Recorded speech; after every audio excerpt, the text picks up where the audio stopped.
Be patient. Yahweh Ba'ashem Yahweh Shai is working. Be patient. Yahweh Ba'ashem Yahweh Shai is working. Luke 21:19, and your patience possesses ye your souls. Kohalo Yahweh Ba'ashem Yahweh Shai Ba'ashem Rakah Kodash. Double honors to the elder apostles of Great Millstone who teach and rule well, peace and infinite salutation to the elect that are scattered abroad doing this work in truth and in sincerity. Be patient. The Lord is working. All right. And I was just thinking about this today, because clearly we see Yahweh Ba'ashem Yahweh Shai is at work, but the end is not yet. So we still got to be patient. We got to wait. We got to suffer more. All right. Understand that the microchip still has to be made mandatory. But the Lord is working, man. Things is happening rapidly. They're getting ready to start bombing Iran again after this 2-week ceasefire. Okay. But nonetheless, patience, and your patience, as Yahweh Shai said, possesses you your souls, man. All right, so we got to continue to stay patient. What patience goes into suffering, all right? And we've came into this truth to suffer for Yahweh Ba'ashem Yahweh Shai. So Lord willing, we don't have to suffer later when the rest of the world is suffering, when there's no more food, no more water, all right? And they getting ready to do the lockdowns again, all right? This thing is heating up. Prophecies taking place, all right? So, let me go ahead and grab this scripture as well. But we got to wait, we got to wait. At the end of the day, we still waiting for one major prophecy, which is the mark of the beast. Yahweh Shai is not going to come back until the mark of the beast is mandated, all right? The mark of the beast, the RFID chip, all right, which the system's here, which it could happen any day, really, Any day this prophecy could be fulfilled, Revelation, the 13th chapter. But we ain't getting up out of here until Yahweh Shai, makes this prophecy mandated. All right? But nonetheless, stay patient, stay long-suffering, continue to endure, and continue to watch. As the scriptures say, watch as well as pray, be circumspect, because things are happening, You might not see it in your everyday life, which we're seeing, bits and pieces here and there. But the Lord is about to turn this thing up to a whole nother level soon. All right. We're seeing, you seeing $4 a gallon gas. Well, wait till it's $8. Wait till it's $10 a gallon. Things is going to heat up. And when gas is $8 to $10 a gallon, everything going to go up. All right. Everything is going to rise. But real quick, this is Matthew 24 and verse 6. It says, and you shall hear of wars and rumors of wars. See that you be not troubled, for all these things must come to pass, but the end is not yet. All right? So the end is not yet. All right? We're close, but we're not there yet. All right? We're close, but we're not there yet. Right, so I got a few videos I'm going to play. Bear with me while I light this candle up. Oh, Kusha.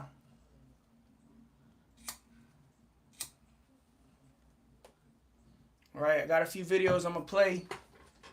And then we're just going to flow with the spirit.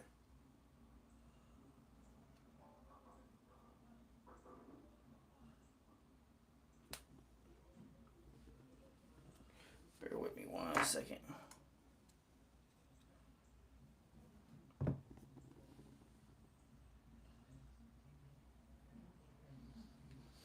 All right. Put that bad boy up there.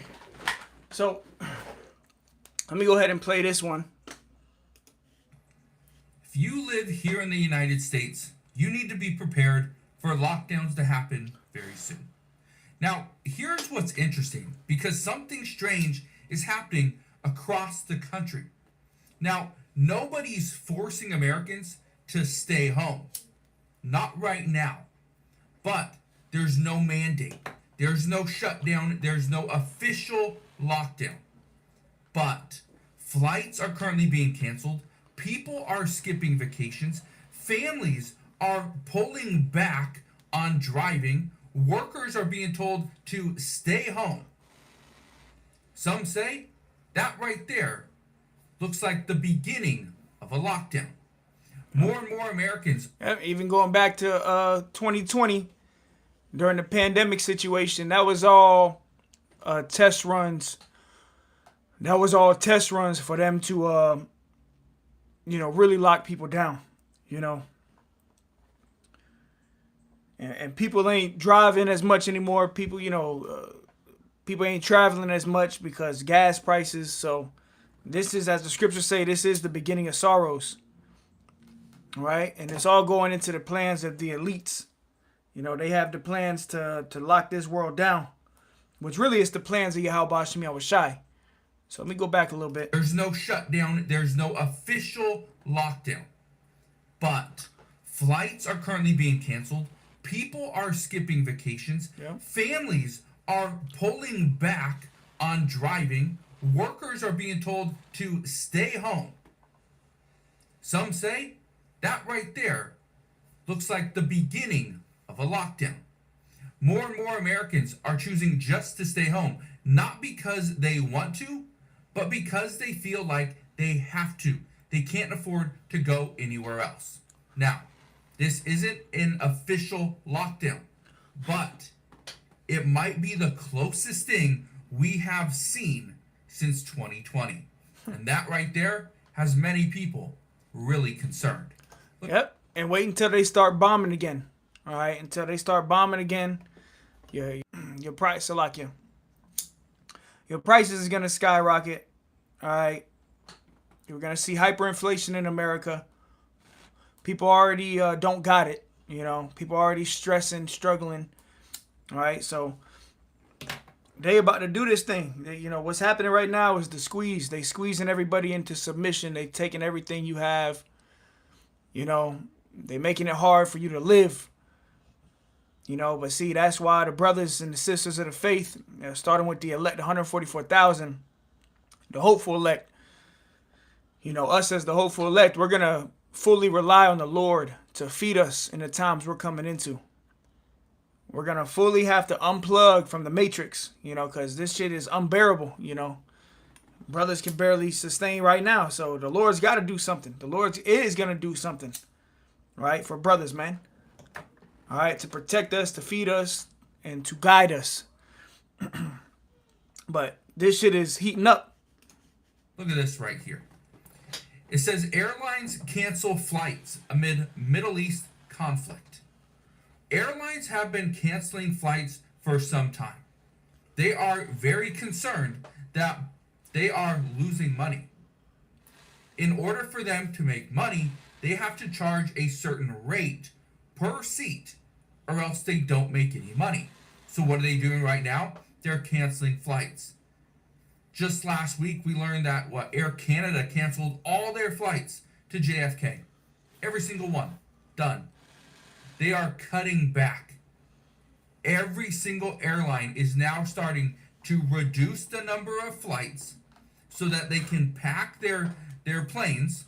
And in many cases, and this is something we've seen before, you are going to see the airlines start kicking people off the plane because they overbooked. Huh?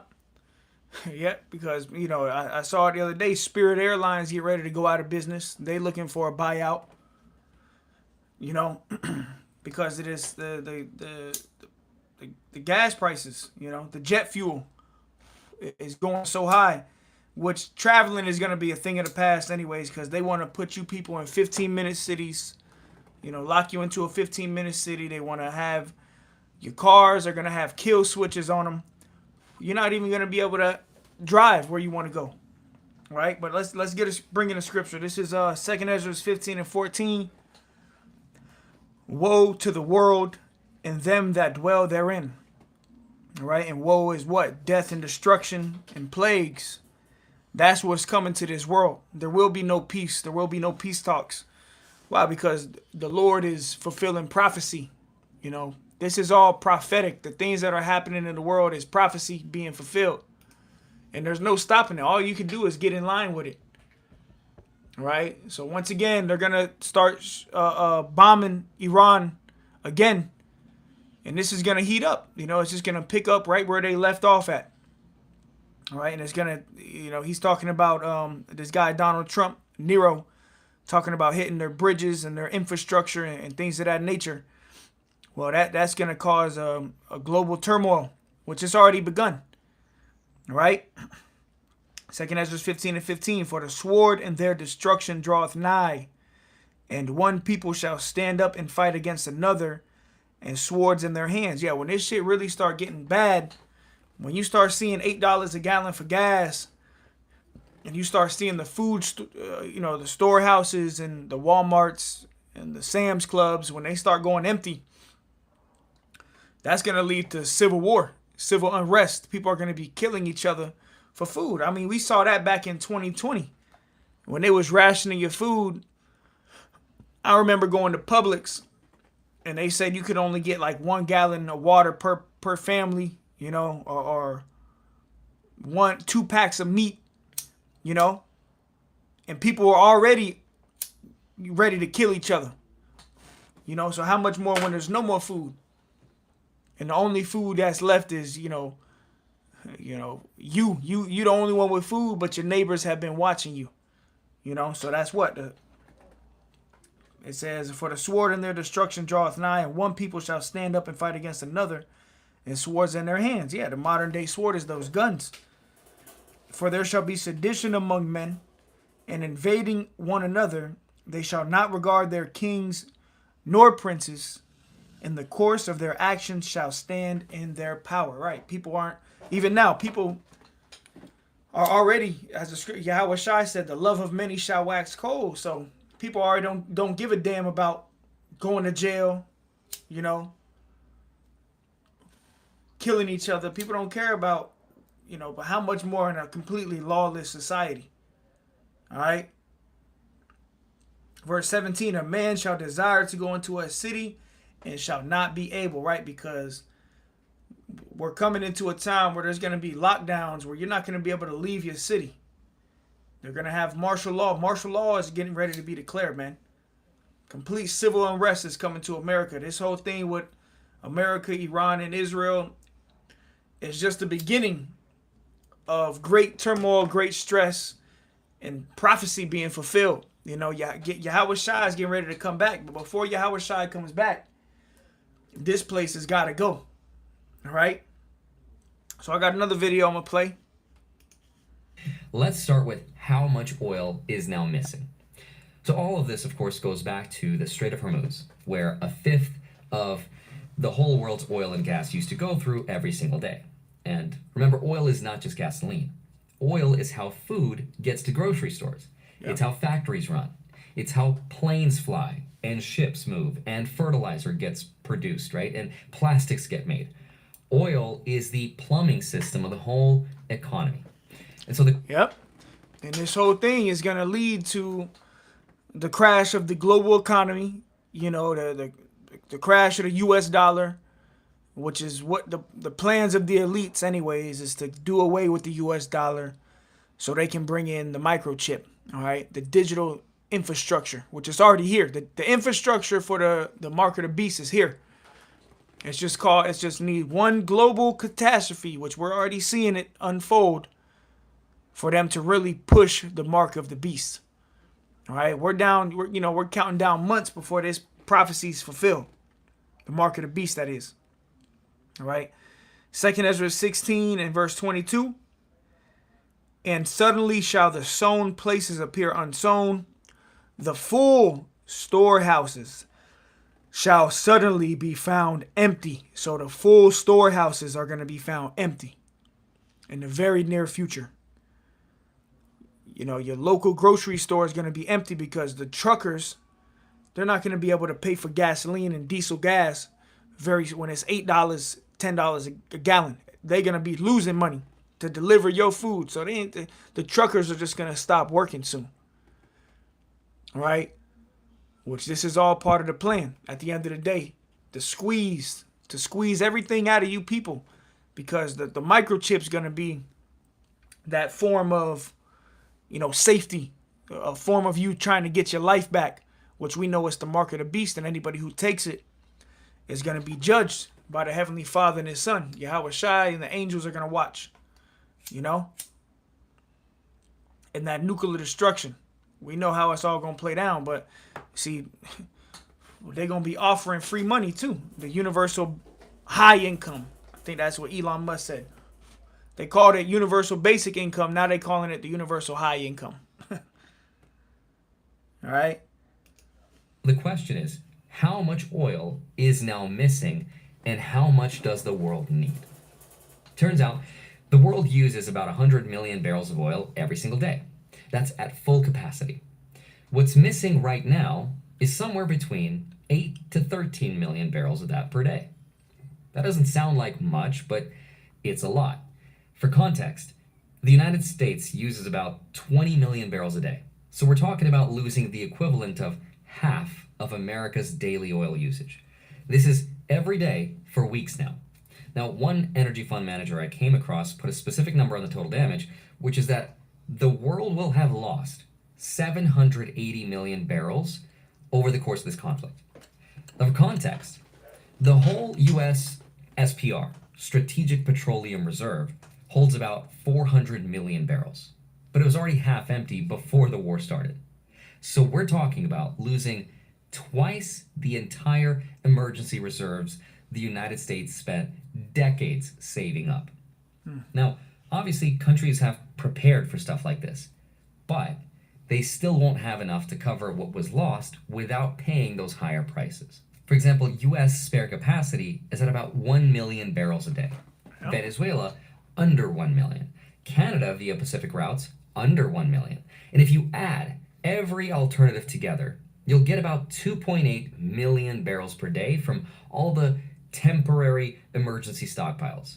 2.8 million barrels against a whole of 8 to 13 million, which means reserves will eventually run out and there will be a shortage. So then, when is the world going to start feeling the effect of this missing oil? And according to the best research I was able to find, most likely sometime in mid to late April is when those global oil supplies run out. We are in mid-April right now. So the next question is, which countries are going to start to feel the effects of all of this first? Yep. So once again, going back to the title of the lesson, just be patient because the Lord is working. You gotta still go do your everyday bullshit here in Babylon the Great. But soon all of this is gonna come to an end. Just be patient. Just suffer a little bit longer. Just wait. Because Yahweh Shai Shai is working behind the scenes. Psalms 119 and 126. It is time for thee, Yahweh, to work, for they have made void thy law. So the Lord is working, man. It's time for the Lord to put in work, and He has been for decades, since the beginning of time. But now, see, we've entered a different phase of prophecy where the Lord is putting His foot to the pedal. Yahweh Ba'ashem Yahweh Shai is speeding things up. Days are getting shortened because the Lord is making this thing happen. What is that? In Joel, I believe, the Lord is determined to gather the nations. So the Lord is determined to come back and deliver us, man. All right? So it's time for the Lord to work. Now, real quick, this is Sirach 16 and 26. The works of the Lord are done in judgment from the beginning. Yeah, so the judgment of America was set in stone from the beginning of time, from the foundation of the earth. As the scriptures say, declaring the end from the beginning. And now we're just watching the end play out, So the Lord already set the judgment for America, man. It says, and from time He made them, He disposed the parts thereof.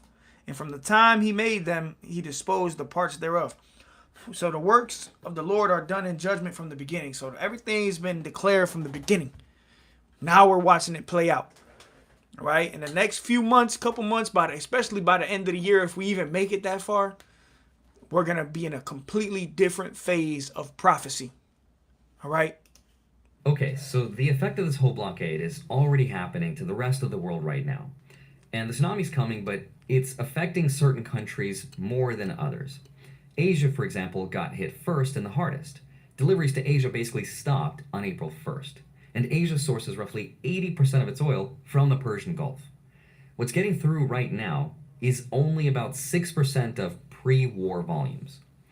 Now, the Philippines was also one of the first countries to declare their national emergency after their gas prices more than doubled almost overnight. Indonesia and Vietnam told people to work from home to conserve fuel.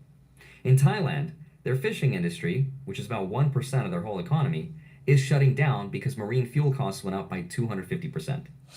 In Japan, bus and ferry So the rest of the world is feeling it already, you know. The world is already feeling this, with the effects of this war. It's you Americans that think that everything is going to be all right. You don't realize it's coming to the shores of America too. And it's going to be bad when it gets here. And the only ones that are going to be protected is the elect of the nation of Israel, man. You brothers and sisters that have repented, you know. Everybody else is doomed. This shit is about to hit the fan. Going back to the Georgia Guidestones, they want to reduce the population to under 500 million. And a big part of that, a way that a lot of people are going to die is by starvation, starving to death. All right. Another way is a lot of people aren't going to get their medicine. Their meds are going to die. All right. Quick. So millions of people are getting ready to die in America. But once again, the elect is going to be protected. services are slowing down because of fuel shortages. In India, the government stopped LPG supplies for commercial use to protect household cooking fuel. In Mumbai, roughly 20% of hotels and restaurants had already been shut down by early March. In Africa, last deliveries to Africa stopped on April 10th. Countries like Ethiopia, Zimbabwe, South Sudan, they're now literally diluting their petrol. They're mixing it with other chemicals to stretch what's left. And they're also restricting electricity. Australia's last fuel shipment is expected to arrive April 19th. They've already released their national reserves, they've cut fuel taxes, and they put together a national security plan. And then there's Europe. Their deliveries stopped around April 10th as well, which is why they're doing everything in their power to reduce demand.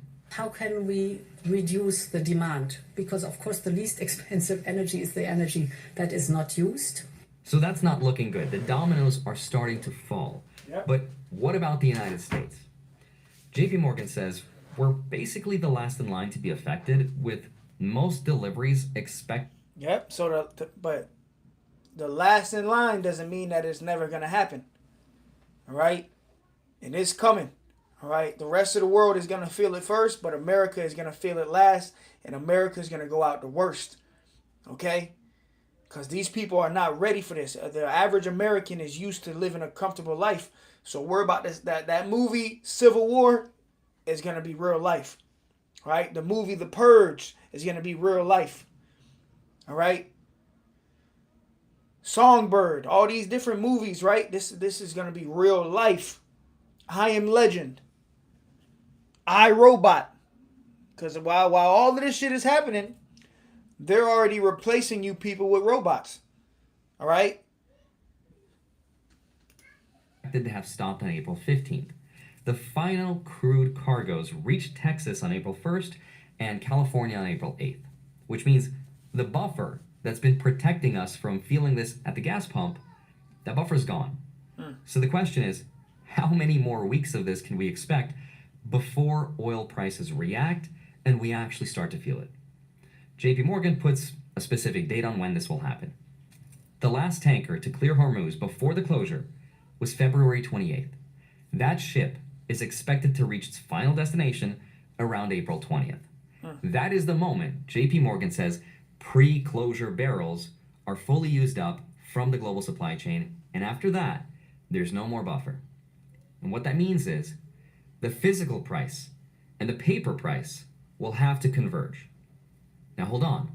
If all of this is already happening, why is the paper price of oil still pretty low, especially after we learned that ceasefire talks failed? Oil prices should have gone up, right? But they went down. And the best theory that explains this suggests that someone placed huge bets that oil prices would fall around the ceasefire announcement. Yep. They were manipulating the markets. All right, insider trading. In fact, they're doing an investigation into it. Those are called short positions. Now remember, a short position in oil futures means that eventually, when that contract expires, you either close it out or you have to actually deliver physical oil. And the theory is that the ceasefire may have been partially engineered to give whoever placed those shorts one last window to exit their positions before the physical reality makes the paper price really impossible to hold. And Chris Martenson, who I cited earlier in this video, made a prediction about this. He said whoever it is that's dumping paper oil futures cannot actually deliver the oil when the time comes. And maybe they don't have any intention of delivering it. Right now, the oil price is being heavily contained and capped by someone. Everybody knows that it's the United States government, somehow, either directly or through proxies, has been actively suppressing the price of oil, which they can only do for about another week here before it starts to really blow up on them. Yep, you can't do this forever. You cannot manipulate the markets forever, because sooner or later, the reality of the oil shortage is going to show. Really speaking. Because once again, this is just paper oil, man. You know, when the reality sets in that there's no more oil prices is going to skyrocket. What that means is someone is selling promises of oil at $100 a barrel, knowing they will never actually produce said oil. They're using the paper market as a psychological tool to calm the market down. But when those contracts come due, when the buyer says, okay, where's my oil? There will be a forced buying event. The entity that sold those contracts will have to buy them back at whatever the market price is at that moment. So if physical oil is at 130 or 140 or whatever it is, that's what they'll pay. That will be a short squeeze. And it's one of the mechanisms that can cause the paper price to catch up to the physical price very, very fast. Now the next question is, what happens to the market? This is not the first time in US history where there was an oil crisis, because it's happened before. Now, there is a famous saying in investing that says, Yep, and what's going to happen is the complete crash of this place, America, man. All right, so once again, continue to be patient, continue to watch, continue to pray. The Lord is speeding up the days, man. Yahweh Shai is getting ready to come back. Stay strong, stay faithful. The major test is coming, which is the hour of temptation. All right? Call hello, Yahweh Bashim Yahweh Shai. Until next time, shalom.